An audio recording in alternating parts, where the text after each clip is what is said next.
Jerusalén Radio presenta el audiolibro El secreto del perdón del pecado y el nuevo nacimiento, en la voz de Fernando Chagoyán.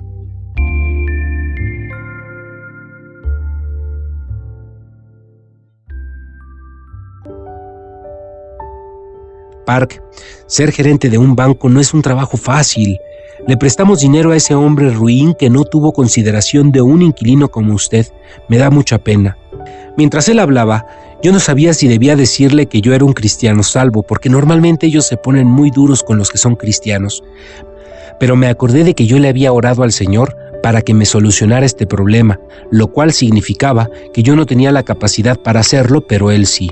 Y decidí dejar que Dios lo hiciera por mí. Señor gerente, no me he mudado no porque no haya pagado mis $300, sino porque no tengo otro lugar a donde ir.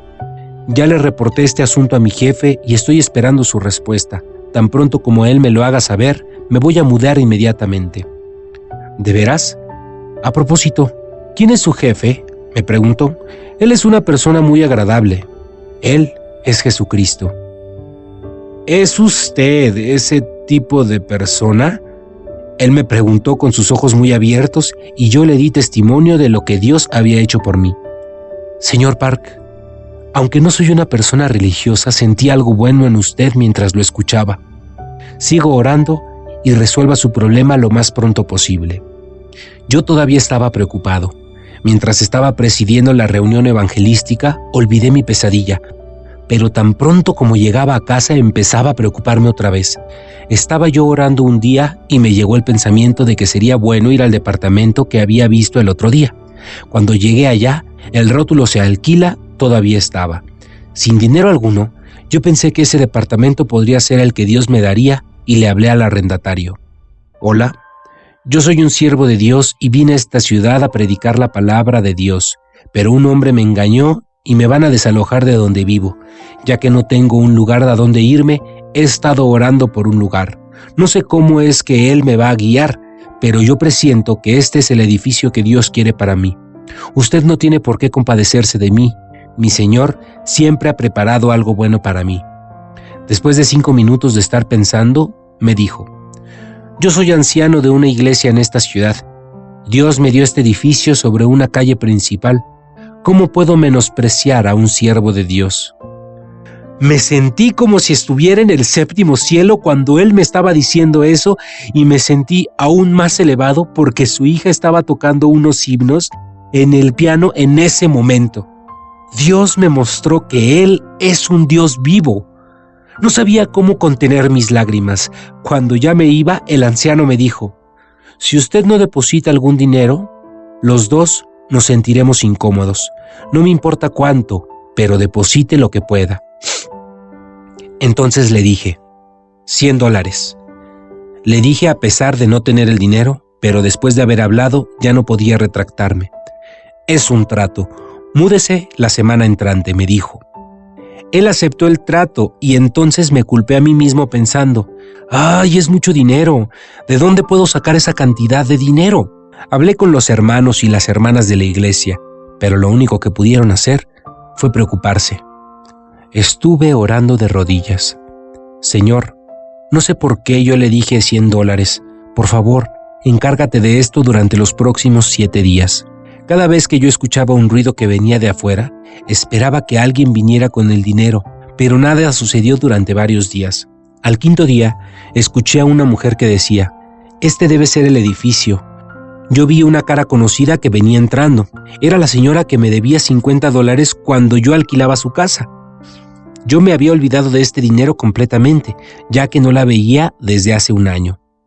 Yo sabía que ella tenía muchas deudas con otras personas, porque ella me había ofrecido muebles para pagar sus deudas, pero de repente ella estaba delante de mí con el dinero que me debía.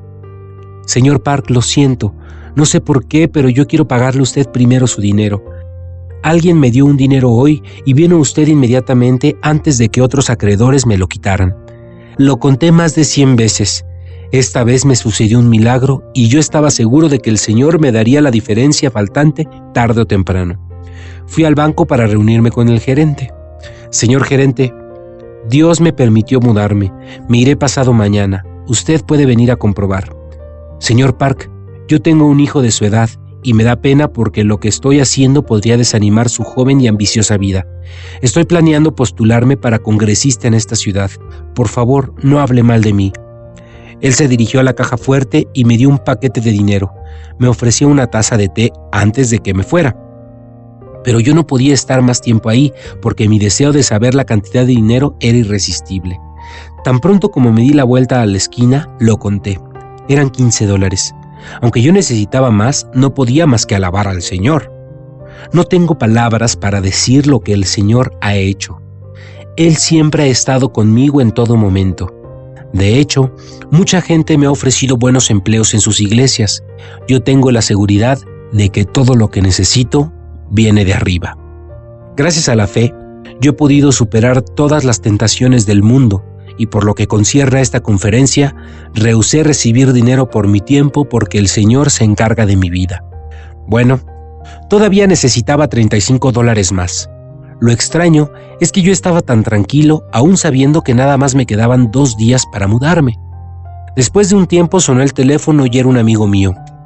Park, supe que tienes problemas. Disculpa que no pueda ser de gran ayuda para ti. Acabo de empezar un negocio, pero te puedo ayudar con $30. Si puedes, me pagas después. Si no, olvídalo. Con esta ayuda inesperada, solamente me faltaban $5 más. Todos los hermanos y las hermanas rebuscaron sus bolsillos, incluyendo los centavos. Finalmente, el día llegó. Era un día lluvioso, el 19 de abril de 1970. ¿Cómo voy a olvidar ese día? Le pedí a los hermanos que hicieran el traslado y yo salí a predicar el evangelio. Todavía estaba lloviendo cuando salí de la última casa. De repente me encontré pensando en Jesús. Señor, cuando estuviste en la tierra no tuviste lugar donde dormir, ¿verdad? Sin ropa. ¿Cómo es que no te mojabas bajo la lluvia? ¿Cómo pasabas las noches frías de invierno en el desierto?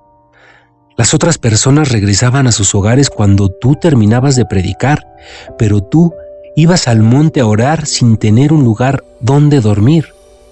Tú le diste a tu siervo inútil un lugar donde descansar y tú no tuviste nada mientras estuviste en este mundo. La verdad es que no podía dejar de llorar. Él nunca me ha abandonado desde que fui salvo del pecado y me ha estado cuidando en lo bueno y en lo malo. El Señor obró para esta conferencia también. A las estaciones de televisión como la NBC no le gusta la publicidad religiosa porque han tenido quejas de otras denominaciones, pero el Señor no solamente hizo que aceptaran nuestra publicidad anunciando esta campaña, sino que la aplicaran a nivel de servicio público, lo que significó un bajísimo costo. Las cosas tales como cartelones, anuncios y demás, todo fue hecho con la ayuda del Señor. En todo lo que hicimos para esta conferencia, pudimos sentir que el Señor quería que nosotros habláramos del perdón del pecado a la gente de esta ciudad. Sabemos que el Señor ha guiado en esta campaña porque a Él no le gusta que la gente sufra. Yo he estado muy contento porque Él está usando un siervo tan inútil como yo. También he estado muy contento al ver que muchas personas levantan sus manos mostrando su deseo de ser salvos de pecado. Y pude escuchar a muchos de mis compañeros decir que muchos de ellos fueron salvos. Si ustedes son salvos del pecado y nacieron de nuevo, Jesús siempre estará con ustedes. Ya no están solos. Estoy seguro que Él nunca los soltará de su mano hasta que los guíe a su reino eterno, pasando el río de la muerte. Permítanme darles testimonio de lo que me sucedió la primavera pasada. Yo había estado extremadamente ocupado con varias cosas como el presidir conferencias como esta, estudios bíblicos, visitar a los hermanos y hermanas y además asistí al funeral de mi abuela. Un día me fui a la cama temprano con un severo dolor de estómago y me ponía peor cada minuto que pasaba. Como a las 10 de la noche yo ya no podía soportar y le pedí a mi esposa que me hiciera el favor de llamar a alguien. Me llevaron a urgencias a medianoche. Por primera vez pensé que iba a morir. Ya que era de madrugada, no había especialistas que me trataran y los médicos internos estaban ocupados. Tomando ventaja de mi caso para aumentar sus conocimientos, ellos me preguntaban qué síntomas tenía, uno tras otro, hasta que estuve muy cansado. No podía recordar lo que estaba pensando en mi mente porque tenía mucho dolor, pero aún puedo acordarme de lo que pensaba. No olvidaré llevar una grabadora si tengo que volver a ser hospitalizado. Bueno, los rayos X mostraban que yo tenía un tipo de intususpección. Me insertaron un tubo de plástico en las fosas nasales para sacar el líquido. La verdad es que fue algo muy doloroso. Me sacaron de la sala de emergencias y yo pensaba en lo que podía suceder. La iglesia estará bien con otro pastor asociado y todas esas cosas. No hay nada más que pueda desear para mi familia. Mis 2 hijos son salvos y mi esposa está caminando con el Señor. No veía nada por qué preocuparme, pero lo horrible fue que llegué a tener un deseo. Ojalá pudiera vivir 10 años más. Pero me puse a pensar que volvería a tener el mismo deseo después de los 10 años. Entonces dejé ese pensamiento y recibí una tranquilidad muy hermosa. Pronto me va a recibir el Señor. Aunque yo muchas veces he sido malo, Jesús ha estado conmigo desde que fui salvo del pecado, sin haberme abandonado ni un momento.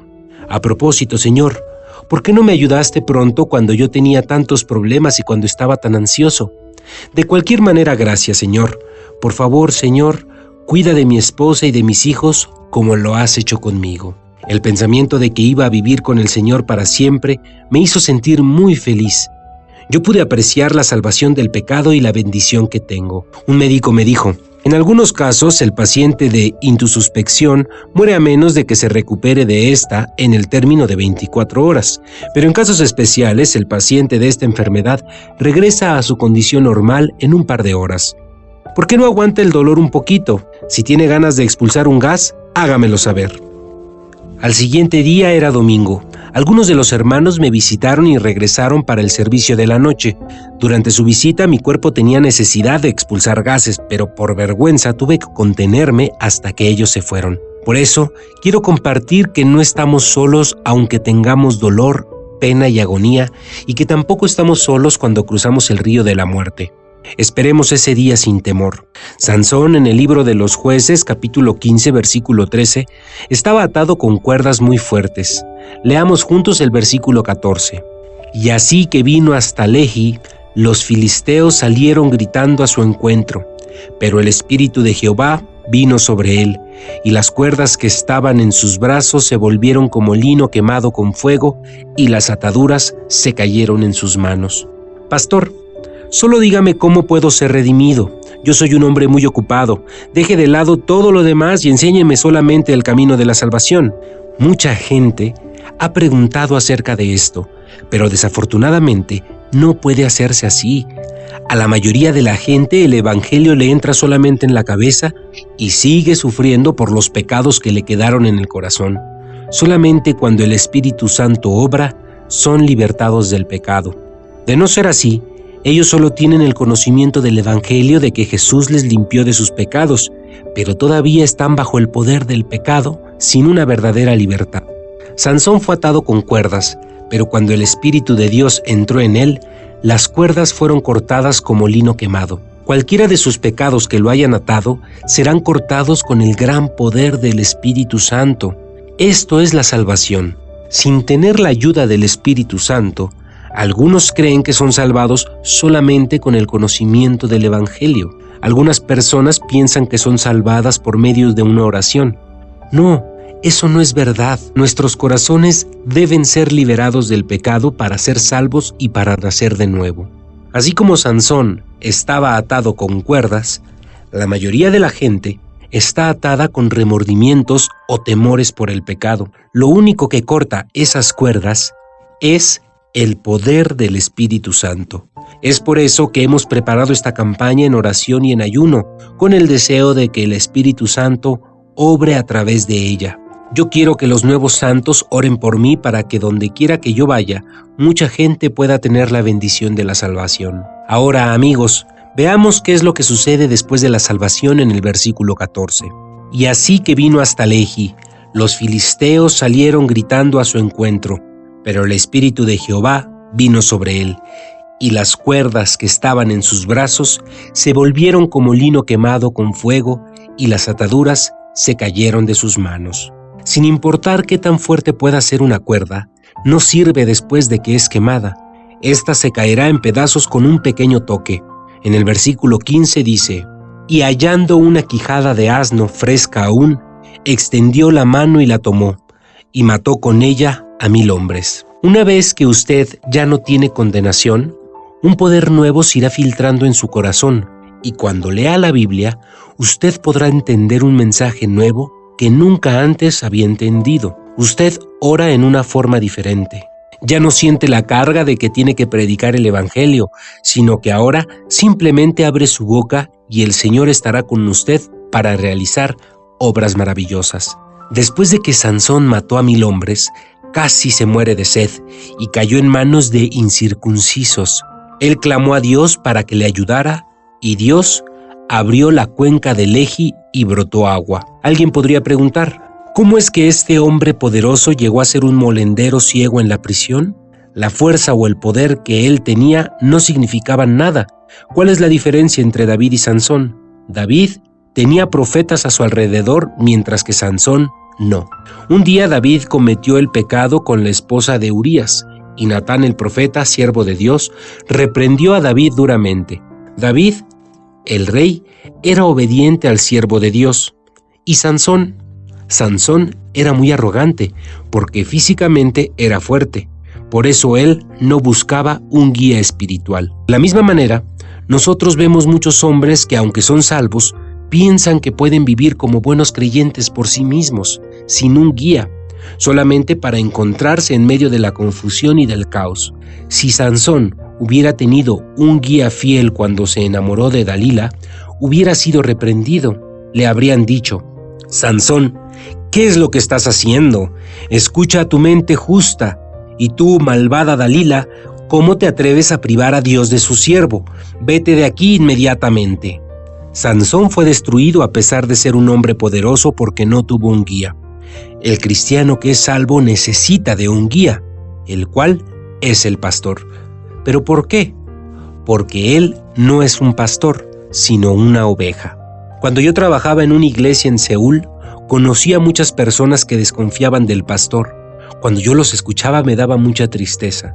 Yo no quiero decir que usted es malo, pero la mayoría de los pastores lo son. Yo respondí, no diga eso. Usted podría tener razón, pero nosotros todavía tenemos buenos siervos de Dios. Y luego me contestaban, dígame, ¿cómo diferenciamos los buenos de los malos? No es una tarea fácil, pero usted debe buscar y tener un verdadero y confiable pastor, les comentaba. Jesús dijo en Mateo capítulo 7, guardaos de los falsos profetas. ¿Cuál es entonces la diferencia entre los verdaderos siervos de Dios y los falsos profetas? Jesús los llamaba lobos, que vienen a vosotros con vestidos de ovejas, pero por dentro son lobos rapaces. ¿Cómo podemos saber que son lobos rapaces vestidos de ovejas? No podemos, pero el Señor nos lo hace saber. No somos engañados cuando es el tiempo de engendrar, porque ellos no pueden engendrar ovejas. Jesús dijo, por sus frutos los conoceréis. Se supone que usted adora a Dios bajo la guía de un siervo que es recto. En la ciudad de Pusan debe haber un grupo incontable de pastores, y es posible que haya algunos pastores falsos entre ellos. ¿Cómo podemos reconocerlos? Pues por sus frutos, observándolos para ver si es que ellos tienen, como frutos, cristianos que han nacido de nuevo. Una vez que usted tiene el siervo adecuado, tiene que abrir su corazón para que él pueda ayudarlo cuando usted esté desviándose, aunque él en sí mismo no es perfecto y a veces comete errores. No se necesita un pastor cuando andamos rectamente y caminamos en la luz. Se necesita solo cuando andamos en el camino equivocado. Si usted ve que Dios, a través de él, salva a los hombres y los guía para que nazcan de nuevo, confíe en él completamente y sígalo. Sin un pastor en el que se pueda confiar, es imposible disfrutar una vida de fe. Aunque a usted no le caiga bien o no le guste la manera de predicar, usted tiene que confiar en él. Sus predicaciones pueden lastimar sus sentimientos, pero esto quiere decir que la predicación ha tenido un efecto benéfico en usted. Si su predicación lo está adulando, ¿de qué sirve? Pero nosotros tenemos que verificar si él es salvo, si ha nacido de nuevo, si tiene el Espíritu Santo o si solamente es un pastor de apariencia afable, amable, bien educado o famoso. Una vez que él demuestra que es un pastor falso, como la Biblia lo describe, usted tiene que retirarse de él sin titubear. Pero si usted tiene un pastor que es verdadero, tiene que trabajar con él. Apóyenlo en la oración y en todo lo que él necesite.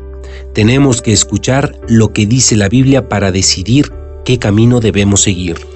He estado orando al Señor por esta campaña diciendo: Señor, mucha gente está sufriendo por no conocer el Evangelio.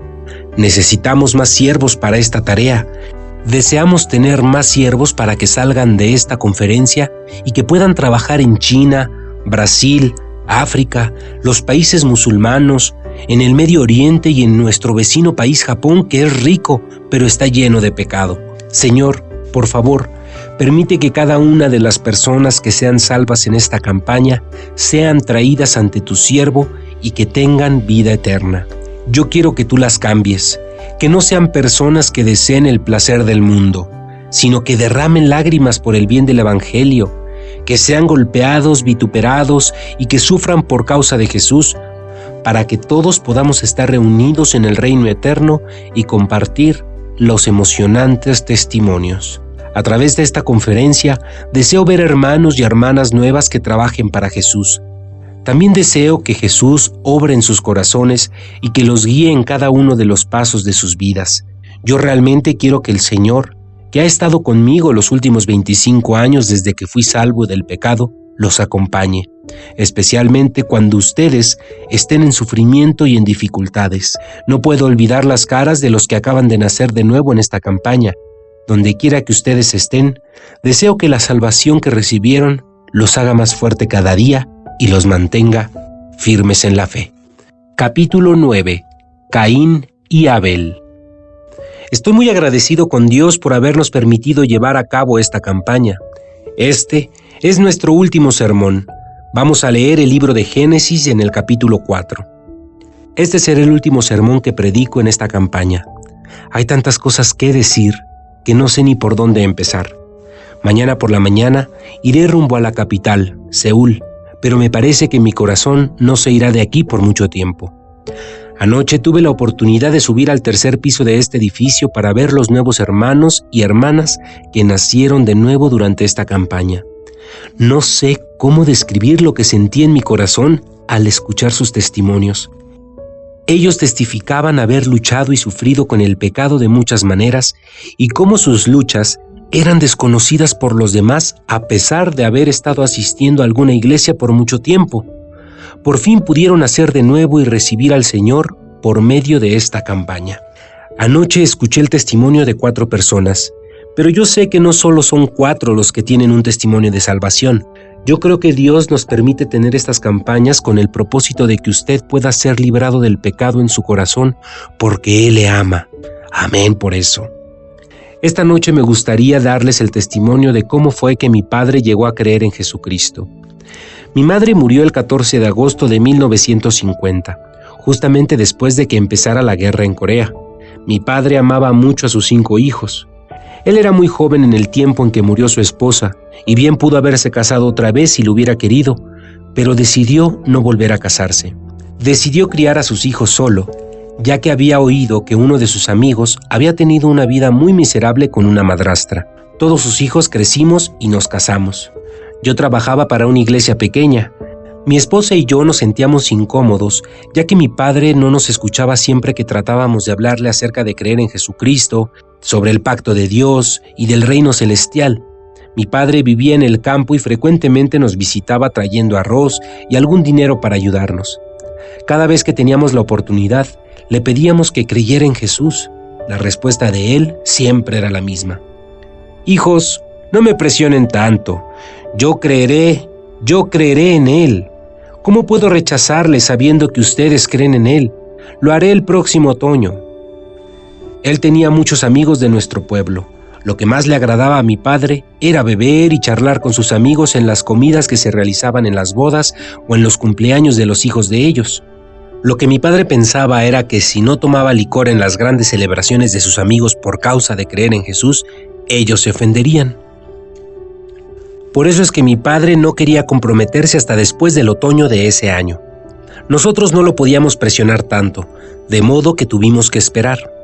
Pasó ese otoño y llegó el invierno. «Papá, es hora de creer», le dije. Esta próxima primavera lo hago, ¿eh? «¿Pero por qué, papá?» «Mira, el hijo de un amigo mío se va a casar el próximo invierno y yo asistiré a la boda. Creeré en Jesucristo después de la boda». Mi padre pospuso el creer en Jesucristo 10 años, hasta que envejeció. Él vivía con mi hermano mayor, quien en aquel entonces tuvo que hacer un viaje de negocios a Japón. Como su hijo andaba en Japón, él tuvo que venir a mi casa durante la ausencia. Nos dimos cuenta que tenía una delicada úlcera en el estómago. Los médicos decían que parecía ser un cáncer basándose en los síntomas que presentaba. Aunque no tenía ninguna prueba de laboratorio, le recomendaron no operarse, ya que era un anciano de 70 años. Nosotros sabíamos que no viviría por mucho tiempo. La verdad es que me impacienté. ¿A quién puedo yo decirle que cree en Jesucristo siendo pastor si no puedo guiar a mi padre al cielo? Un día lo visité después de orar y le dije: «Papá, crea en Jesús». «Lo haré, hijo, no se preocupe, yo lo haré». Me contestó de la misma forma que acostumbraba desde hacía mucho tiempo, pero ese día yo no me rendí. «Papá, usted no debe hacer eso. Nuestras vidas son vanidad». Cuando estaba a punto de decirle algo más, se enfureció y me dijo: «Hijo, tenga cuidado de cómo le habla a su padre, ¿eh?».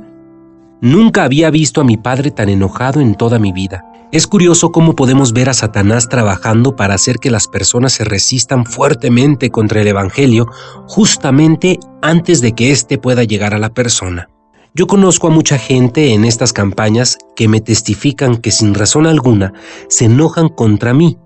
Dicen que ellos sabían que lo que yo decía era verdad, pero se enojaban sin saber por qué. Satanás trabaja incansablemente contra el Evangelio. A pesar de las obras de Satanás, doy gracias a Dios que muchas personas lleguen a entender el Evangelio. Regresando a la historia de mi papá, tuve que callarme con amargura y con gran dolor en mi alma, ya que mi padre estaba muy molesto. El día en que esto ocurrió, se habían reunido varios pastores en mi casa. Habían venido para un estudio bíblico. Mientras salía de mi cuarto, ellos me preguntaron: «Pastor Park, ¿todo bien? ¿Algo le molesta?». Y yo le respondí: «De acuerdo a los médicos, mi padre no puede vivir mucho tiempo. He estado presionándolo para que acepte a Jesús y todo lo que recibí fueron reproches. Satanás perturba el corazón de mi padre». Los pastores preguntaron de nuevo: «¿Qué podemos hacer por usted, Pastor Park?». Lo único que pude decir fue: «Oremos». Así que pasamos toda la tarde en oración dejando el estudio. Al día siguiente mi papá me llamó: «Hijo, ¿estás afuera?». «Sí, papá». «Entra, por favor». «Siento algo extraño en mi estómago, siento un dolor muy fuerte. ¿Tienes algún medicamento para mí?». Le pedí a mi esposa que fuera a la farmacia a buscar algún medicamento, pero antes de que ella saliera, mi padre se enderezó y comenzó a vomitar sangre roja y negra. Mucha sangre oscura empezó a salir de su estómago. Estábamos muy angustiados y alarmados. Yo pensé que estaba a punto de morir. Mientras mi esposa lloraba amargamente, mi padre permanecía calmado con sus labios cerrados. Creo que fue entonces cuando él sintió que estaba por morir. Limpiamos la sangre y lo acostamos sobre una sábana limpia. «¿Cómo te sientes, papá?», le pregunté. «Estoy bien, pero quisiera decirles algo». «Mi amor, ¿por qué no traes la grabadora? Papá, voy a grabar lo que estás diciendo. Háblanos a nosotros y a nuestro hermano, que está en Japón, y dinos tu testamento».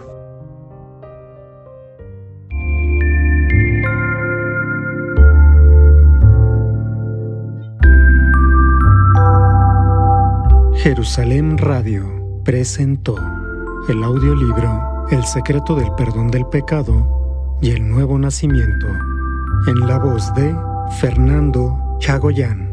Jerusalén Radio, la radio que comparte el corazón de Dios.